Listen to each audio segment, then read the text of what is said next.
24th of December of that year and renamed the USS Lafayette.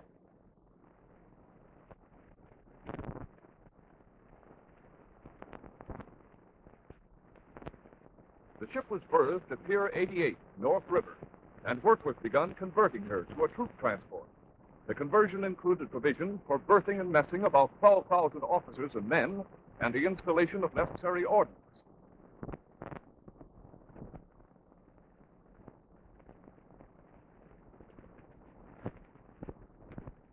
On the 9th of February, 1942, sparks from a burner's torch ignited life preservers in the Grand Lounge and a fire started. Fanned by a strong northwest wind, the blaze swept over both sides of the promenade deck until by 15:30 it appeared that the entire deck was aflame.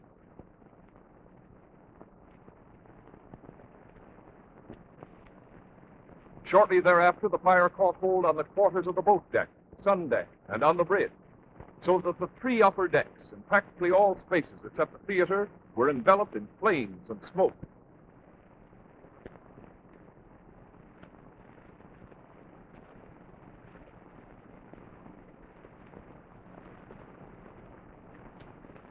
The New York City Fire Department took charge of the firefighting activities.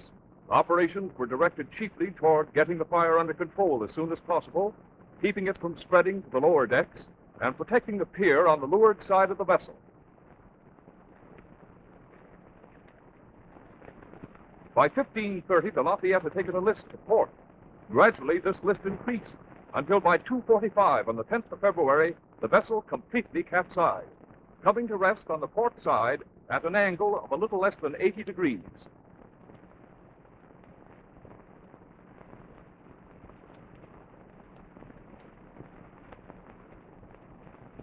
The capsizing was the result of a combination of circumstances. First, the reduction of the ship's metacentric height, or stability, to a negative value, causing the ship to heel over. This took place soon after the streams of water had collected on the upper decks. Secondly, the ship's effective freeboard was reduced because of open air and cargo ports on E deck. As the vessel listed past 13 degrees, these ports were submerged.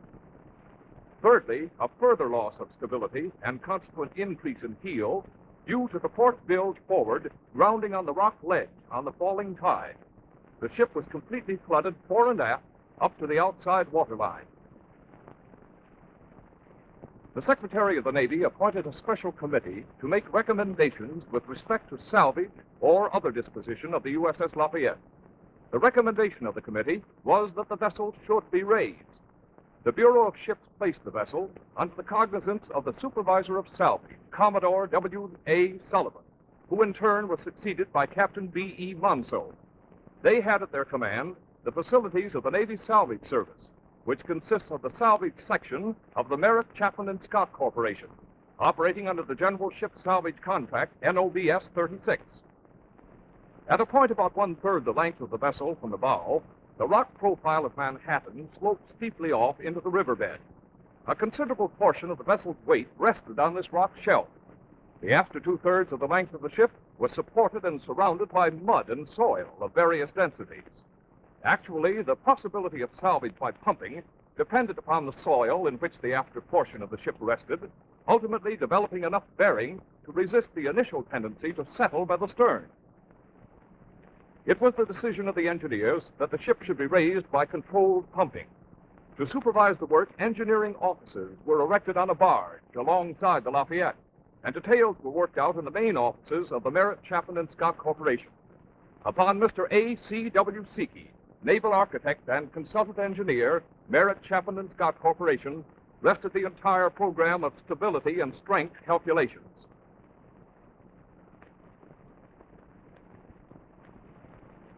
The preliminary step in the salvage operation was the removal of the superstructure above the promenade deck.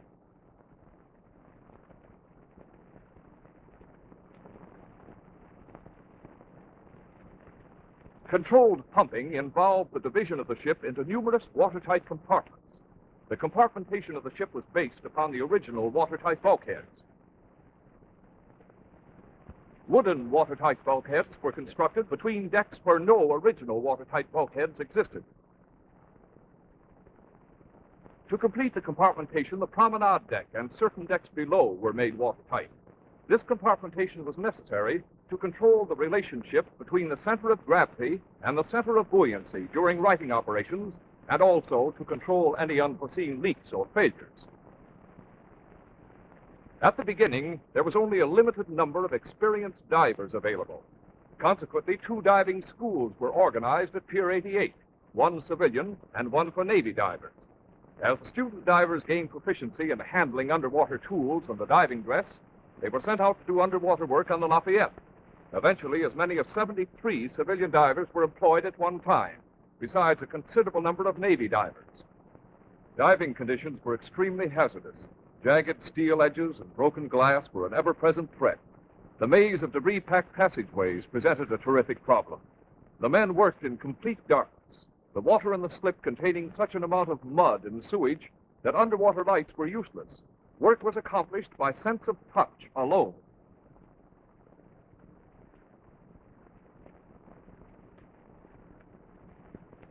Approximately 5,000 tons of superstructure was removed, slightly less than half of which was submerged and was cut away by divers using the underwater gas torch. These decks were removed to lower the center of gravity and to make accessible the various uptake openings for patching.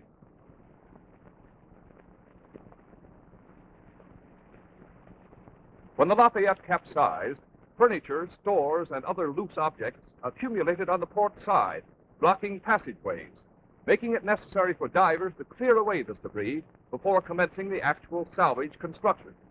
All minor cabin bulkheading and ship's piping was removed to lighten the ship as much as possible and to make room for the watertight bulkheads.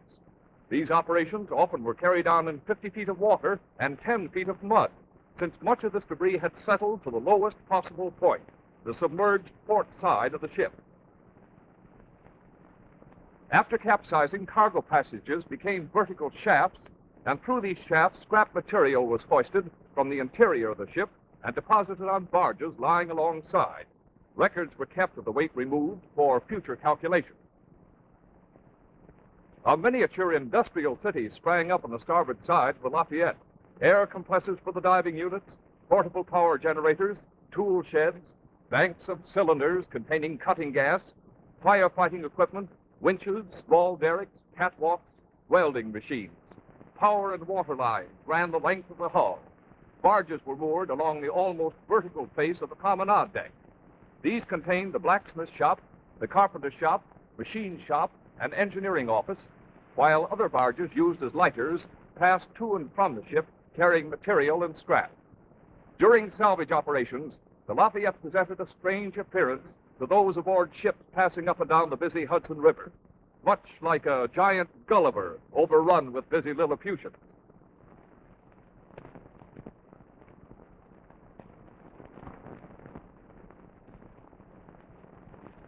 To prevent any possible damage to the starboard screws, they were removed prior to righting operations. Each of the screws weighed 23 tons. The port screws, being submerged in 50 feet of mud and water, could not be removed.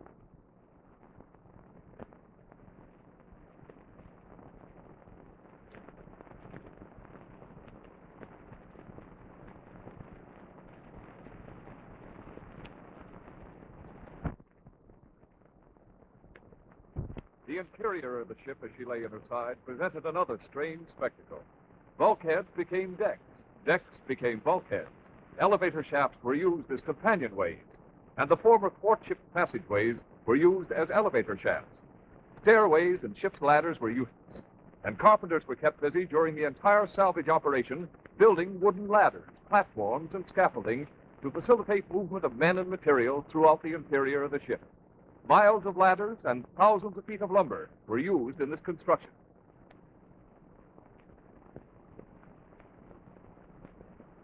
Immersion destroyed the ship's electric system. 3 of the 4 turbines were inundated. But after the ship was raised, the blading of the turbines was found to be only slightly corroded.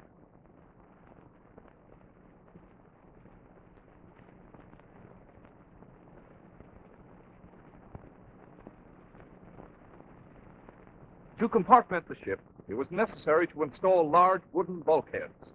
The bulkheads were constructed of grooved 8x12 timbers with a 2x4 joint. Approximately 210,000 board feet of 8x12 timbers and form lumber was used in constructing these bulkheads. If all bulkheads were placed together, they would make a bulkhead 350 feet long and 60 feet deep.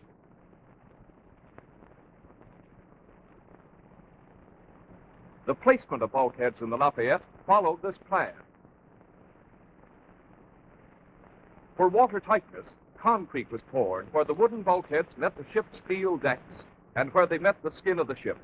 The concrete was poured underwater using the Treme process. The concrete was pumped into forms by a pumpcrete machine, sealing the wooden bulkheads to the steel structure of the ship. These bulkheads were built from above water downward, and 900 cubic yards of a 1-2-3 mix of concrete was used for the sealing.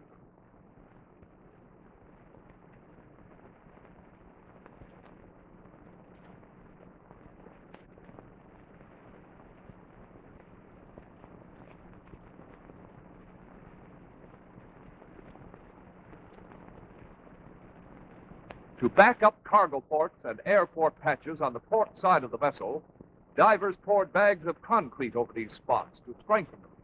16 cargo ports and 356 airports were strengthened in this manner.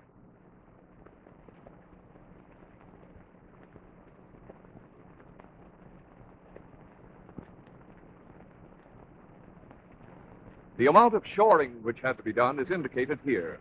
In all salvage jobs requiring extensive pumping, the ability of decks and bulkheads to withstand the hydrostatic heads expected requires thorough consideration. Timber beams were placed between the original deck beams to support the deck plating against water pressure. The shoring extended from these timber beams to timber stringers on the deck below. This is the shoring at sea deck after the ship was raised to 30 degrees. A total of 90,000 board feet, or approximately 1.5 miles of shoring timbers, were used, and all the immense amount of material was placed and aligned by divers.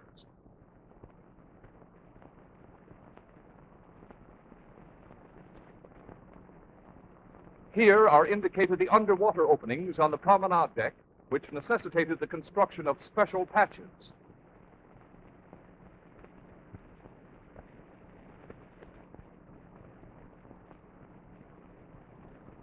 The main patches were constructed in this manner.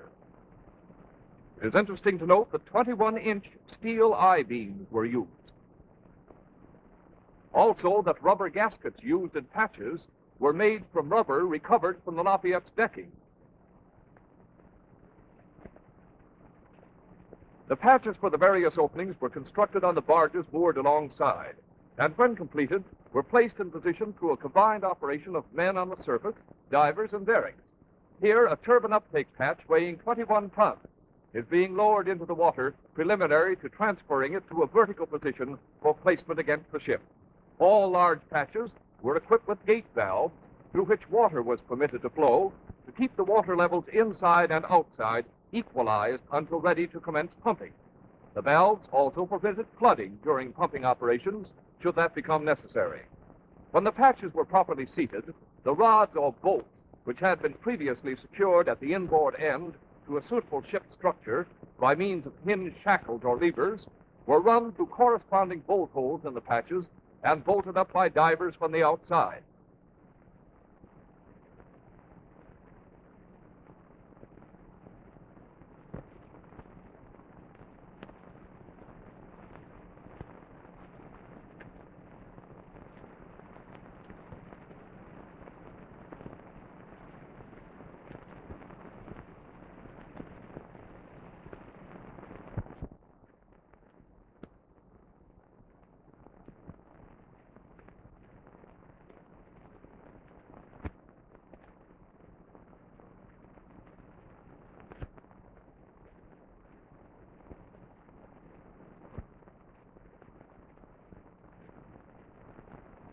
Captain J.I. Tooker, one of Merritt, Chapman, and Scott's leading salvage officers, was made superintendent of the work on the Lafayette.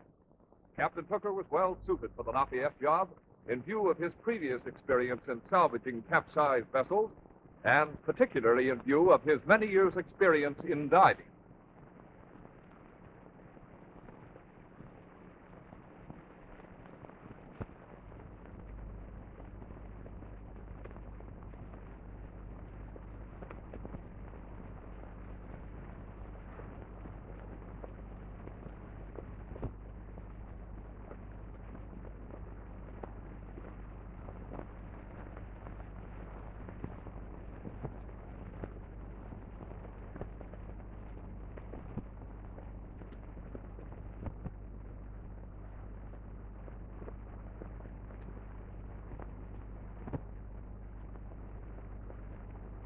Porthole patches were hinged discs of wood with strong backs.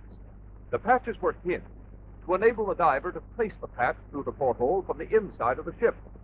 It was often necessary to excavate 10 feet of mud to place these patches, and sometimes it required a week's work for the placement of one patch. 356 patches were placed in this manner, one diver working the entire period of salvage operation on this job alone. As a safety precaution, the starboard condenser intake was covered with a wooden patch to ensure water tightness when the ship was righted.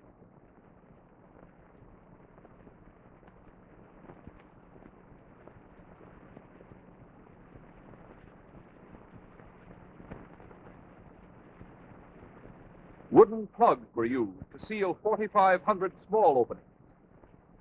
All patches, plugs, shoring, and bulkhead timbers were prefabricated in the carpenter and blacksmith shops located aboard the barges moored alongside the face of the promenade deck.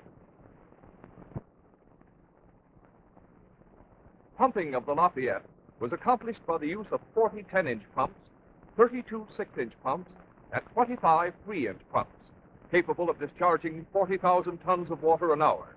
They were tested on the pier previous to installation. The placing of the pumps inside the vessel, just prior to the righting operations, was a hazardous and difficult job, involving in many cases considerable ingenuity on the part of the riggers. It was necessary to locate a suitable number of 10-inch and 6-inch pumps in each of the watertight subdivisions of the ship to adequately de-water the compartments in a short time, and at the same time to provide a reserve to handle unexpected leakage. It was also necessary to have enough initial reserve capacity available to compensate for the expected reduction due to increasing head as the water level dropped and the vessel rotated. In each case, suctions extended to the port side of the ship and, where possible, close to the watertight boundary of each compartment. Discharges ran nearly horizontal through the promenade deck.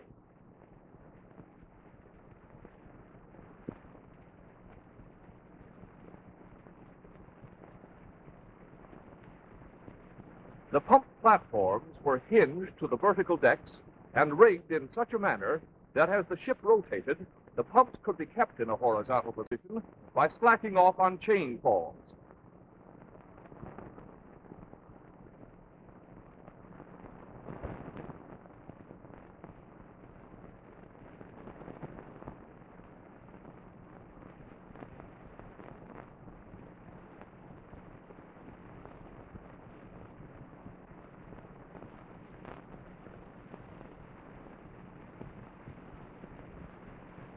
In order that gasoline-driven pumps would not exhaust in the compartments, flexible steel exhaust lines were carried up to the starboard side of the ship and out through air ports.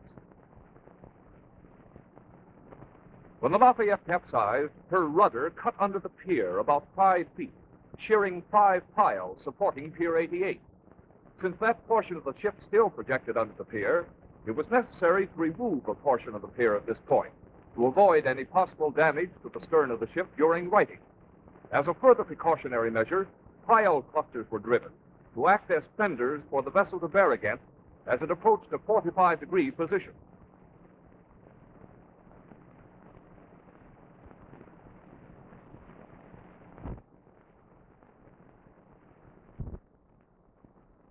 From the very beginning of the salvage operation, it was necessary to take extraordinary fire precautions. After the initial fire and capsizing of the vessel, the embarrassment that might be caused by subsequent fires during salvage operations made it necessary to take exaggerated precautions, even though the probability of further damage to the ship because of fire was very small. Smoking was not allowed inside the hull while the ship was being cleaned or cleared, or during the final pumping operations when the possibility existed of gasoline fumes permeating the ship. A fire watch was always posted whenever there was burning with an oxyacetylene torch. Various gas testing devices and implements were used throughout the salvage of the vessel as a constant precaution against the formation of gas from organic materials within the ship, and that created by the immense amount of city sewage draining into the slip in which the ship lay. 4 instruments were constructed to give an accurate picture of the exact position of the ship at any time during righting operations. Draft and tide gauges were installed at various points throughout the ship. A clinometer was constructed to record the angle of list of the ship.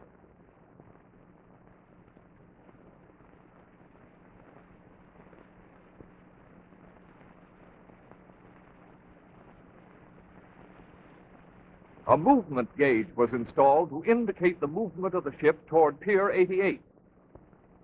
The compartment testing was completed with the 2nd of August, and after thorough preparation, an overall pump test was made for a 48-hour period, during which time divers applied sawdust to all patches and seams where minor leakage might exist, with the result that the ship was nearly bottle tight.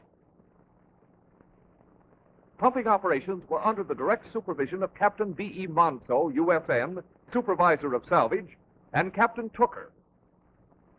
Because there was no particular reason for speed, and because it was extremely important to build up no forces or develop leakage which could not be controlled, pumping continued cautiously, and each rising tide was utilized to supply the additional buoyancy necessary to move the ship. Air and water jets installed in various patches on the port side and along the port edge of the promenade deck were started and maintained continuously in order to relieve any mud suction that might exist. At 800 on the 6th of August, there was a 16-foot negative head. With the rise in tide, the buoyancy increased, and at about 1/2 tide, the vessel started to roll slowly and steadily. During the pumping operations, readings were taken every 15 minutes on the movement gauge, draft gauge, and clinometer. These readings were all transferred to the control office on the ship for the recording and plotting of the movement of the ship. In its initial capsized position, with all decks above the promenade deck removed, the center of buoyancy was about 2 feet farther from the keel than the center of gravity. This gave the Lafayette the initial tendency to right itself. As water was pumped from the ship, the buoyancy increased with a corresponding decrease in the weight of water in the ship. Also, the distance between the center of gravity and the center of buoyancy increased.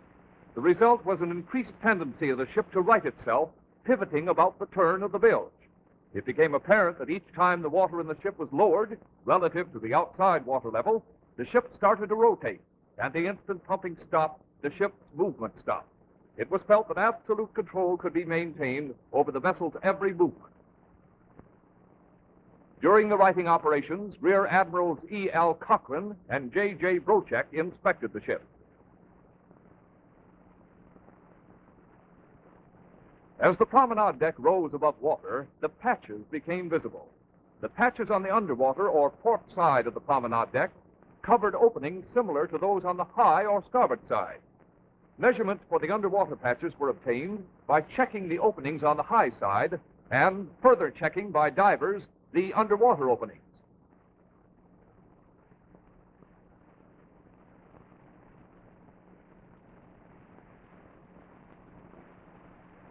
Total weight of all these patches was 350 tons, the largest single patch weighing 52 tons. It was 54 feet long, 22 feet wide, and 3 feet deep. During the process of removing all decks above the promenade deck to lower the center of gravity and to facilitate patching, it was found impossible to remove all of the boat deck, the last 10 feet of this deck being so deeply buried in the mud that the divers couldn't reach it. Consequently, when the righting operations had progressed, Until this remaining portion of the boat deck appeared above water, this section was removed using torches to further lighten the weight on the port side of the ship. Approximately 500 tons were removed.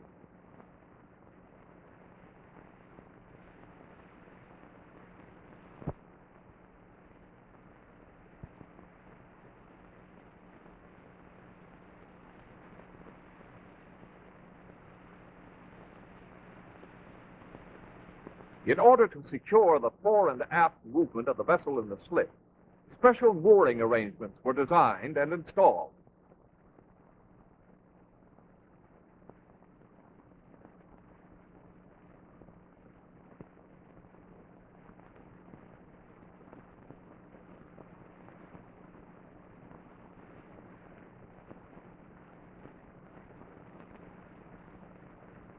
"40 horsepower, 2-drum winches supplied the hauling power for each set of mooring lines.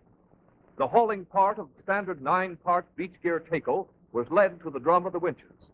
As the stern came afloat during the early stages of pumping, a steady pull was maintained on the cables leading to Pier 90, so that by the time the vessel approached its 45-degree position, the stern was well clear of the safety fender pile clusters along the north side of Pier 88.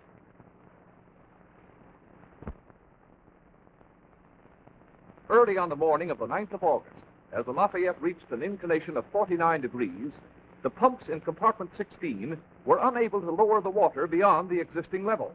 A leak of extremely serious nature had developed in the way of the rock ledge. The damage occurred just under the turn of the bilge on the port side between frames 224 and 244. Due to the movement of the ship on the bearing rock, the hull plates had been cracked, the cracks extending 54 feet long and 27.5 feet wide. After the approximate position of the leak was known, divers attempted to stop the leak by using bags of rags. This attempt was unsuccessful.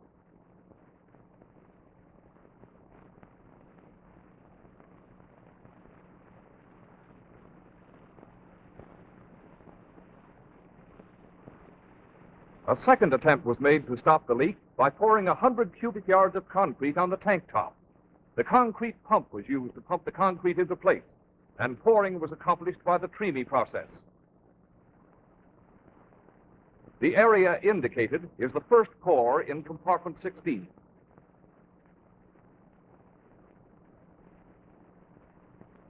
At first, this method seemed successful, but suddenly the water commenced to rise rapidly with all pumps going. Subsequent inspection by divers indicated that a rupture in the tanks had opened abaft the concrete dam which had been previously laid. Following considerable study and search between the 22nd and 30th of August, it was decided to again attempt to stop the leak by filling all the double bottom and wing tanks in the way of any of the ruptures with 800 tons of concrete. In the meantime, by further pumping in compartment 16 and adjacent compartments and ballasting of the starboard side, the list was reduced to 25 degrees. The greater surface covered by the second pour was in the double bottom and wing tanks.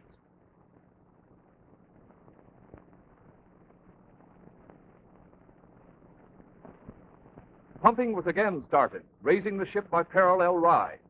And on the morning of the 15th of September, the Lafayette floated clear at both high and low tides. The old water lines left by surface oil could clearly be seen. Divers could now reach the damaged area from the outside, and several thousand bags of rags were stuffed into the cracks.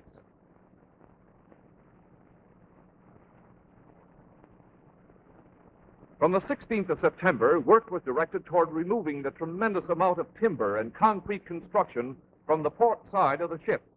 All port side patches were removed, the removal being a much easier task than the placement.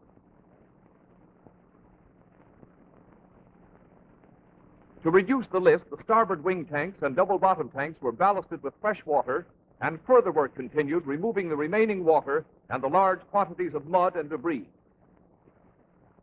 A collision mat was placed over the damaged area to secure the leak, in order that the Lafayette could be taken to a dry dock. This mat was one of the largest ever constructed, being approximately 65 feet square, made by sewing standard Navy collision mats together. It was placed and secured by hogging lines attached to the bottom and the top of the mat.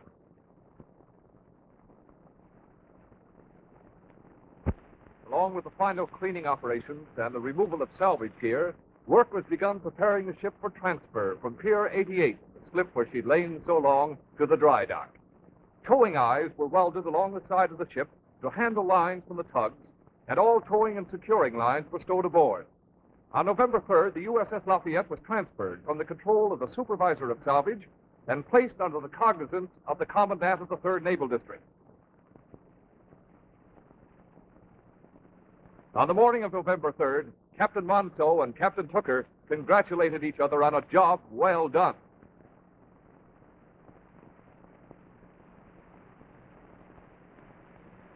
Behind them, busy tugs bustled in alongside the Lafayette and made fast to her huge, fire-scarred, oil-streaked bulk.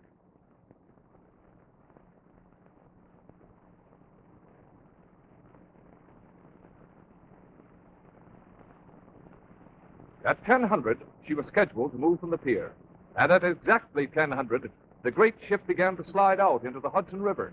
20 months and 24 days after the first flames had roared from those Vail life preservers, the Lafayette was again underway. On the whole, the entire salvage operation, from the initial development of the plan through the preparation to the final floating and cleaning of the ship, was considered extremely successful. Successful completion of the salvage, at an estimated cost of $4,500,000, is complete justification of the committee's recommendation of salvage, in that a hull greatly exceeding the salvage cost was recovered, and by removal of the ship, 2 1,000-foot piers were again made available for use.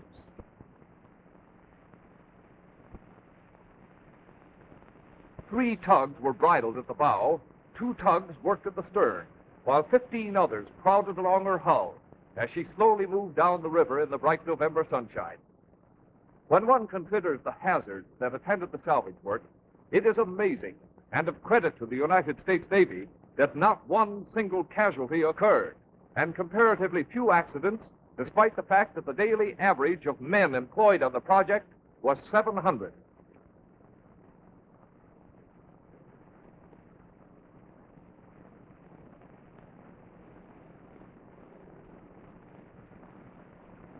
Her entry into the dry dock was accomplished without a hitch. Light messenger lines were passed ashore, and the heavy manila mooring lines were brought down and carried along the docks by crews carefully trained for the occasion. The operation was directed by loudspeakers and radio telephone, and just a few hours after leaving Pier 88, the Lafayette was securely berthed.